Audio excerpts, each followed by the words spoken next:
Hi, welcome back. And today in part 4, we're going to be going over teasing. And hopefully, I can redeem its name, as it has gotten a bad rap. It's often associated with bullying.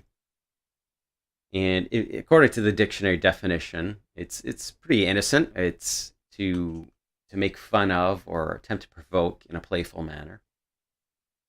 And what started all of this, in fact, you could say it was the seed that would eventually grow into the circles of friendship, was this moment back in grade one.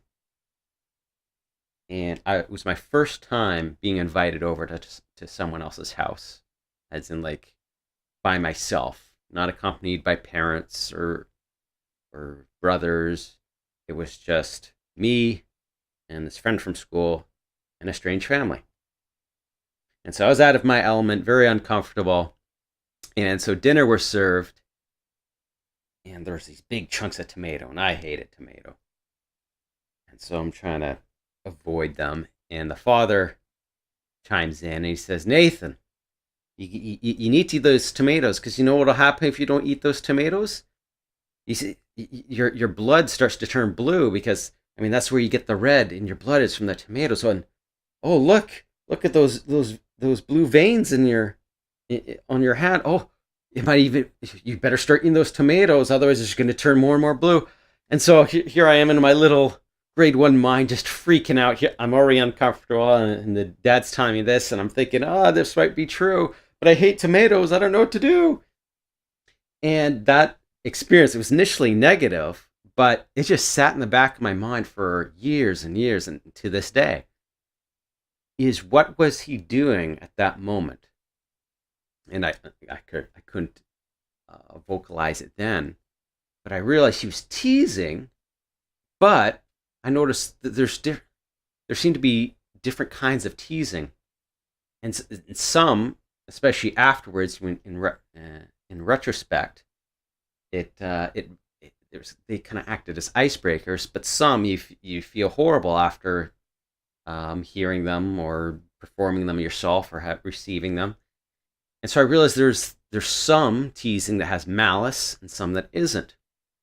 In fact, it was just recently I found that there's actually a common thread in all teasing, and that is you're attacking something.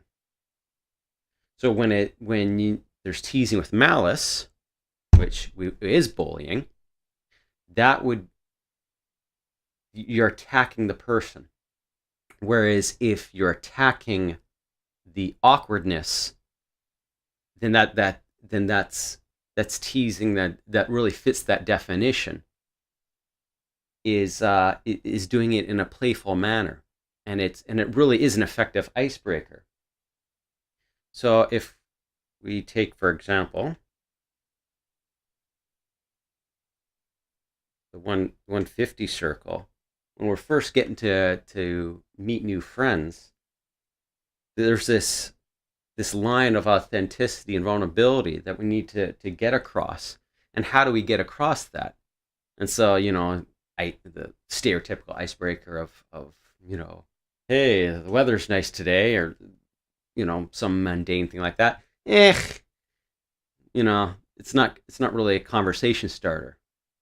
But if you can find an effective tease that basically tells the person that this awkwardness, we're okay.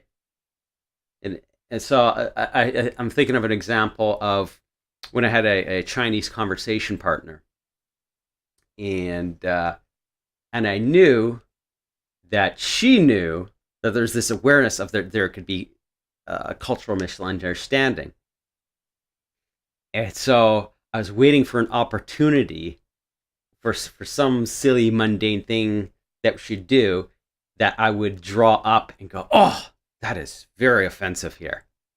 And so I tried to do it as deadpan as possible, but I had a hard time keeping a straight face. And so initially I could see that on her face, but then she could see me trying to hold back my laughter. And then she goes, oh, you tease. And so she got it, at which point she knew it was okay to be herself around me, and that if she made up any slip ups, it'd be no big deal, because that would be all be forgiven. There was this understanding, which actually is going to be the topic of the next video. It's going to be about forgiveness.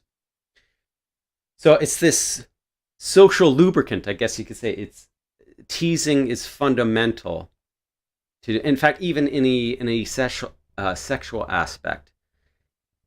Teasing is a big part of letting the other person know. You may be wondering at the person, is this person in the mode? I don't know. How do I inform them that I'm ready to go? Are they ready to go? Teasing. And another big part of teasing, what it's useful for, is finding out boundaries. So it's not only knowing how to tease, but knowing how to be teased, which again is going to be part of the next video about forgiveness. But you may find that, as you get to know someone better, is there might be certain lines that are crossed, like, whoa, okay, you don't tease about that.